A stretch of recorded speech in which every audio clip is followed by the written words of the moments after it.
I've been getting a lot of comments lately, and I want to make sure I just put this right up front. This right here is purposeful. I'm doing it on purpose. I've had people ask me if I'm wearing dry shampoo, if they can color my hair for me because it's driving them crazy.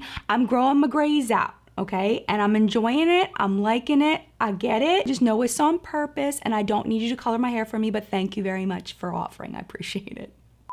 Hello, my friend. It is that time of the month again for Favorites and Fails Countdown, where I tell you the worst products I tried this month all the way up to the best product I tried this month. So if that sounds interesting to you, I've got some good surprises in here for you. Hang tight. We're getting into it right now. If you've been watching my Favorites and Fails Countdown, you know that I do a hashtag not sponsored feature every month because there are quite a few people that do sponsored features at the beginning of their favorites videos where the first product is paid to be put into the favorites video. I do not do that. I do hashtag not sponsored. The one that I had lined up, I was waiting for something to be shipped in the mail and it did not come. So it will be next month, but I didn't want to leave you with nothing. As you know, we had the global climate change activism happening very recently all over the world. I am going to be leaving for you some global action environmental websites down below for you in case you would like to donate to some of these organizations. Because I expected the feature to be something else, I didn't have the time to fully research each of these, but I didn't want to leave you with nothing. So I've left you some environmental websites down below where you may want to make a donation to help with the current climate crisis. So with that being said, let's go ahead and jump into number 10. Number 10 is a product that made me smell like onions. So therefore, it is number 10 for a very good reason. This is the Secrets aluminum-free deodorant. If you've been following me on Twitter, you've been following my natural deodorant journey. I am working on a video for you about why people switch to natural deodorant, whether it's worth it to switch to natural deodorant, the things that I've tried, and my experience with the switch. So that video should be coming beginning of October. I'm finishing that up. I actually have a doctor's appointment on Thursday to check out Left Pit because Left Pit is really pissed at me right now. So we're gonna get a doctor's opinion on that before I come back to you with the final review. That was not a result of this product though. That was a different product. So let's just talk about what this one did, which is pretty much nothing. This let me down so badly. It is a gel formula. It has a flowery, fresh kind of scent to it. And that's pretty much all it did was it gave my pit a wet, flowery finish. Like it was not good. And it was like, you don't want onions and flowers mixed. It's just not good. I did tweet out that my right pit had smelled like shallots, and that was pretty accurate. So this is gonna be a no. This is gonna be a huge no. But for more information on other products that I've tried, natural deodorant stuff, stay tuned. That video is coming soon. Number 9 is a collection of palettes, and I'm very sad that this collection is at number 9, but you gotta be honest. We gotta be honest. These were sent to me in PR and I did not like them. These are the new Milani palettes. They were all awful. All of them. They were not good. They were powdery, they didn't last long, I had trouble blending them, patchy, like every issue you can have with a palette I had with these. There were a few shades here and there that I felt performed pretty well, but it just wasn't worth the effort for me. And it makes me really sad because I had high hopes. I really enjoy the color stories of these. Like I think that that's so much fun if you're looking for more of a smoky, more cool tone, colorful kind of look.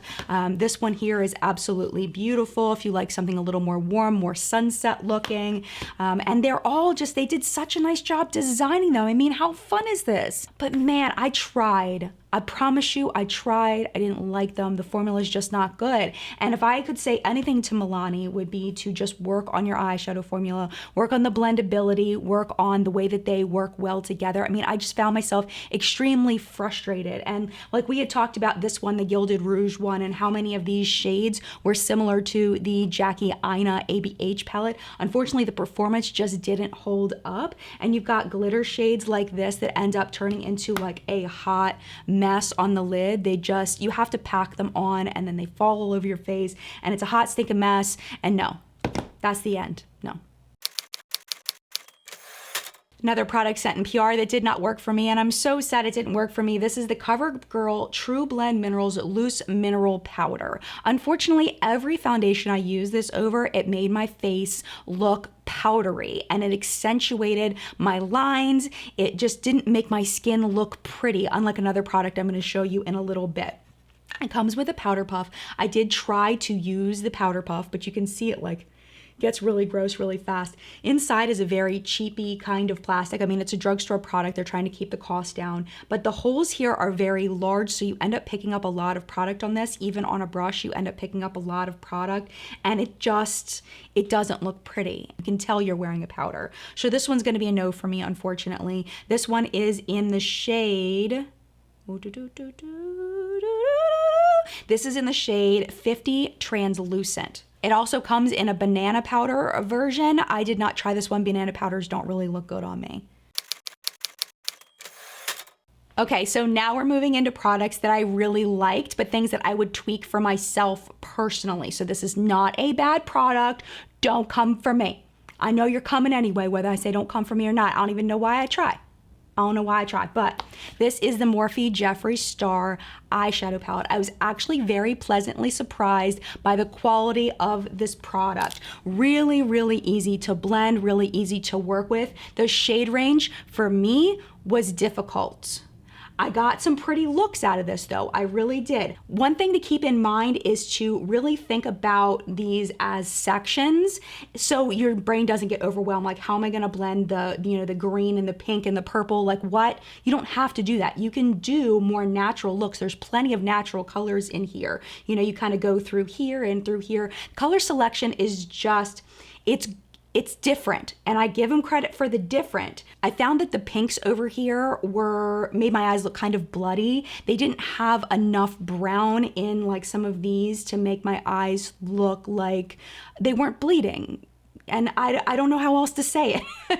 I've definitely very much more preferred down here in these greens and such. This glitter one here is kind of like I was talking about the Milani. You're gonna need to tap this guy on, but this one has a lot more binder than the Milani, so you can see the difference between what I showed you a minute ago, how much more opaque that is going onto the lid, because you can feel the binder in it when you even touch it. You can feel it. So it lays on much, much nicer than a lot of the pressed glitters that you can get in eyeshadow palettes. And honestly, I'm gonna be very honest with you, if I did not know that this was a Morphe palette, I would not think that this was a Morphe palette, because Morphe palettes, I don't tend to like them. The only one that I like is the one that Jaclyn Hill created. This is a different formula than that. There's actually quite a few different formulas in here, and I found that they blended beautifully. The lasting power was very good, not excellent, not as good as some of my more expensive eyeshadows and even some of my drugstore shadows, but pretty good. At the end of the day, it was faded, but not so faded that it looked really bad. And I just really enjoyed using the formula, but the shades, I don't know, I struggled a bit. I struggled a bit with finding shades I liked. If I didn't have a YouTube channel, I probably wouldn't purchase this, just because I don't feel like the color selection is something that I personally enjoy using, but surprisingly the formula was very, very good. So if you do like the color selection in this, I actually think it's a very good product. Next up was my favorite product from my recent video, where people on my Twitter picked my makeup. So this is the Sephora Pro Face Palette, and I have to tell you, I absolutely love the shades in here for me. This is actually the medium palette, and we talked about in that video how the photo from Sephora's website looks insanely different than what this looks like in person. The photo on Sephora's website is super warm. I don't know how that happened. Like, how does that even happen when you're Sephora? Like, this isn't some little indie brand just starting out and making goofy mistakes. This is Sephora, and I don't know how that happens. But that being said, I actually like the vast majority of these shades. Lasting power is fantastic. Love the way they look on my skin. My only complaint is I'm starting to get hard pan on some of these. And when I talked about this, some people were confused on what hard pan is. It's when oils from your face, your fingers, wherever go off on a product. Like, you can see it right here, how it's dark in some places. You can also see it over here on this one. And that prevents the product from being picked up on the brush and applied to the skin. So a way to cure this is to use a piece of tape tape, and the tape will remove the hard pan off of it. But I feel like at this price point, that just shouldn't be happening. But really and truly, that's my only complaint about this palette. And I do think this would work for medium skin tones. Probably not the fairest of the fair, but medium skin tones, I think this would look nice. There were quite a few people in my comment section that were saying that they love their deep palette. So if you are of a deeper skin tone, that has been highly recommended by people in my comment section, that the deep one is wonderful. I didn't hear anything in the comment section about the lighter one, and I can tell you I really like this one. Just keep a little piece of Scotch tape handy, you know, a little roller, not a piece or any more than a piece, but a little roller, and then you can, you know, get the hard pan off whenever it develops. It's more annoying than anything. This was also sent to me in PR by an indie brand called She Knows, and this is their 24 karat elixir serum primer. And it kind of reminds me of like the idea behind like the Farsali products, but from an indie brand. And what it is that you take this and you take the little dropper, it's a primer, and if I can get it off, there we go. And it's glass, which I love glass packaging because it's very easily recycled. And then you just put this, you know, on your face like a primer. It feels great on the skin. I'm gonna go ahead and put a little bit here. But as far as the gold flakes, okay, so let's talk a little bit about the gold flakes. The gold flakes are just for show. When you rub it into your skin, the gold flakes break up. If you've ever touched a piece of gold flake paper, you know how delicate it is and it breaks up. So when you rub it into the skin, you don't actually see any gold flakes on your face. They completely go away. Hello, editing Jen here. I realized as I was editing that I did not explain the ingredients of this primer very well, so we're gonna try again real quick. The first ingredient is water, and the second one is an ingredient I hadn't ever seen in this form before. It's called collagen hydrogenated sweet glycerin, and I talked to the brand a little bit about this, and really this is just a form of glycerin, so it's a humectant. It's gonna pull moisture into your skin, which is a really nice way to prep your skin, especially if you're gonna put foundation over it, to lock that moisture in. The next ingredient is flaxseed oil, which is a really great ingredient for inflammation, redness of the skin, and it's just a really nice basic skincare product to put on before you put your makeup on. So that was just a little bit better than what I had done live, so let's go ahead now and get back to the video. It actually feels quite nice. It's kind of cooling. It feels very skin soothing. It's not sticky at all, and it makes a really nice base for my makeup. And I don't know, this is the thing though, is I don't know if it helped my makeup to last longer. I'm kind of on the fence with it. I kind of felt like with some of them, it made it last longer, and I feel like with some of them, it didn't. I'm kind of on the fence, but it does feel really nice on the skin, and I don't feel like it did anything bad. I just have to be honest with you that I don't know 100% if it did anything fantastic, but it's really nice, especially if you have skin that is inflamed or, you know, have redness. So I did want to mention it and thank She Knows for sending this to me, because I know indie brands have very limited budgets. And I just really appreciate them taking the time to send this to me. And I do really like it a lot. I've been using it a lot and very much enjoying it.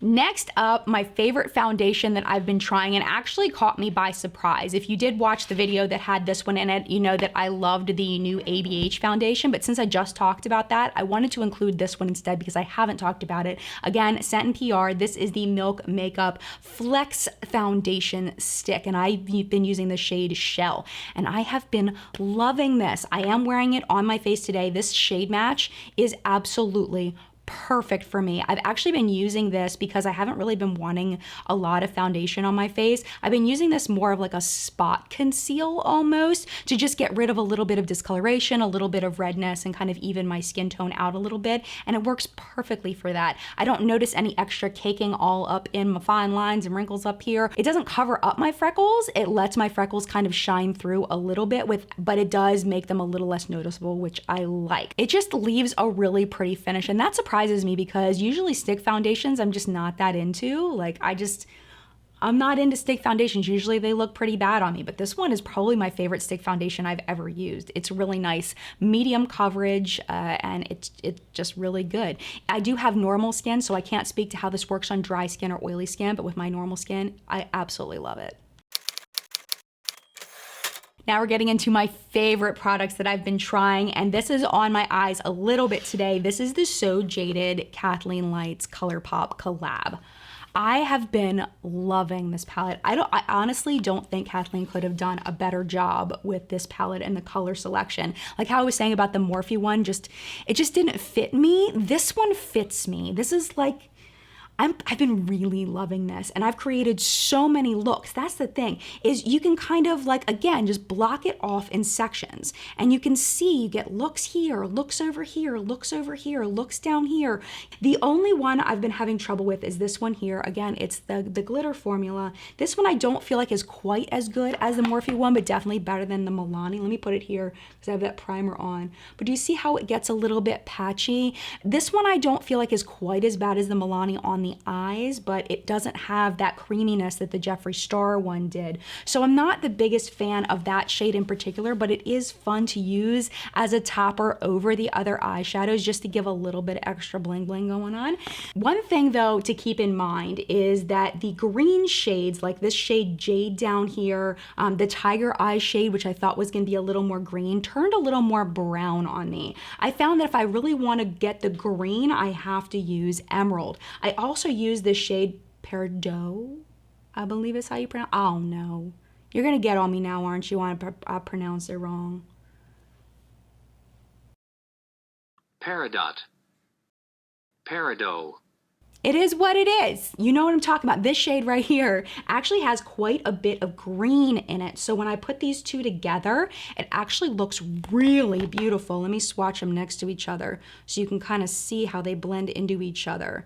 Just a really, really pretty green look there. And I put those on my lid one day and they just both looked absolutely beautiful. Lasting power on this palette is fantastic. It's been a while since I've used ColourPop eyeshadow and really like tried to think about and review ColourPop eyeshadow. I've been really loving this. Blending is so easy. No colors blending away. Oh, there's one other shade I wanted to talk about is this shade Ametrine. This one, I was really hoping that the sparkles would stay on the eye, but really and truly, they kind of blend away the more you work with them. You really have to kind of pack and not blend in order for the sparkles to stay, which kind of made me sad. I really wanted them to, really stay there, but I would imagine that's really hard to do within a formula like that. So I did want to mention that one as well, but overall, just really, really loving this formula, really loving the blendability, the lasting power, everything, the color selection. I think Kathleen did a fantastic job. Highly, highly recommend. Number 2 are products that I was pleasantly and happily surprised by. If you've never heard of Nikkia Joy Cosmetics, she is a YouTuber. She's from Australia, and I had no idea how amazing these things were until she sent them to me, which was so kind of her. Her lashes are wonderful. Let me tell you why these lashes are fantastic. The bands on them are so easy to adhere to the eye. The band is one of those see-through clear bands, and I think that's why they're working so well.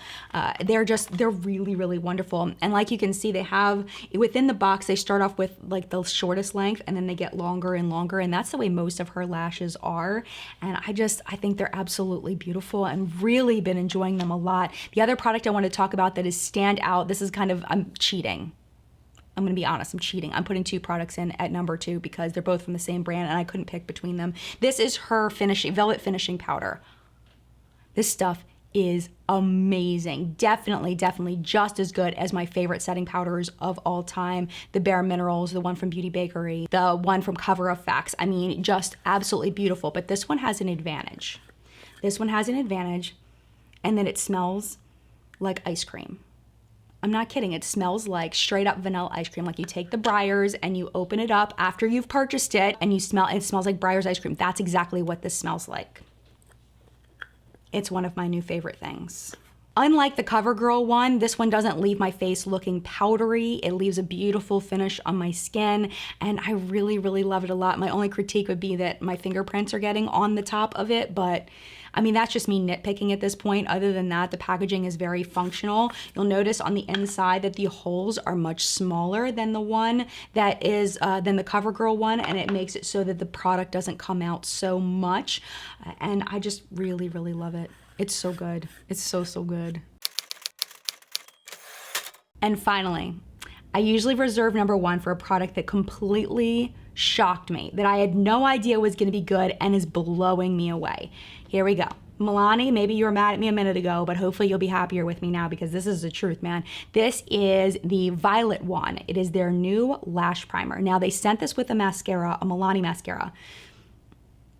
That wasn't great. But using this with last month's favorite, which is the Essence mascara, the waterproof, let me show you what this is. So this is a violet lash primer. The idea behind this is that you put this on your lashes and it gives you a base for your mascara to go on over top of, so your lashes are already lengthened by the time you get to your lengthening or volumizing mascara, so that your lashes are that much longer. I love the brush on this. So if you can see, it's got longer bristles on this side. They're kind of like brush bristles, which is kind of different. And then over here, they're very, very short. So I find that this applies the product really, really nicely. My only complaint about this, well, it's not really a complaint, it's just information for you, is that it does make the lashes look less natural. It makes the mascara look thicker on the lashes so that you can tell more that you are wearing mascara, where if you're wearing just the mascara, it may look like you're just lengthening, you know, your natural lashes are a little bit longer because it's not as clumpy. This does look a little bit thicker, but I personally don't mind that look. I like the way that it looks. I think it looks fantastic, and it totally blew me away. Like, I was shocked. It reminds me so much of the one by Lancome, which has been my holy grail lash primer for years and years and years. I actually think I like this one just a little bit better because I feel like it's just a little bit more effective as far as length and volume and adding that. So if you're one that has ever layered your mascaras in order to intensify the effect, this right here. And I do feel like it covers up really, really nicely with the black over top. Sometimes with these things, it's hard to cover up the light color of the product with your darker mascara and it ends up looking a little gray. Not a problem here, not a problem at all. And no flaking, no smudging, none of that. And it's a wonderful product. It's just fantastic and I love it. And I will probably purchase it once I finish this one because I don't see myself really wanting to use mascara without this anymore, to be completely honest with you. So my friends, now you know what time it is. It is your turn in the collective brain of makeup awesomeness, where we help each other not to buy crap and to buy things that are totally worth it. Leave your thoughts down below if you've tried any of the products that I've talked about today. I would love to know your thoughts. Maybe you had a different experience with products. Maybe it was better, maybe it was worse. Leave your thoughts down below and read down there. And if somebody's comment helps you, don't forget to give them a thumbs up, leave them a little thank you comment, letting them know that their comment meant something to you. Let's be a community down there and help each other out, help each other not to buy crap. And if you have not tried these products, I would love to know some of your favorite products that you've been trying, and maybe they'll end up in a favorites and fails in the future. Thank you so much for watching. If you'd like to hang out a little bit longer, YouTube should be recommending a video for you to watch right down there to hang out if you're moving on for the day. Thanks for joining me today.